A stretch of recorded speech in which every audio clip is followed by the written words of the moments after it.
Yes, malinis na naman yung taniman ng kalamansi at saka ng mga papaya. Madaming kinat.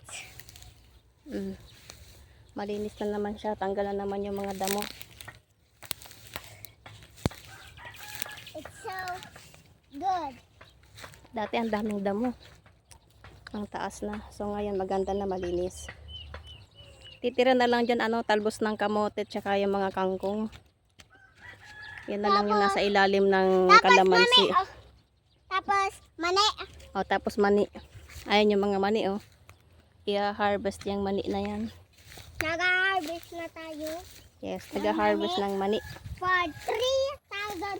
$3,000. Ayan, malinis na naman siya. Get rich and our names will be May mga kamote. rich. Half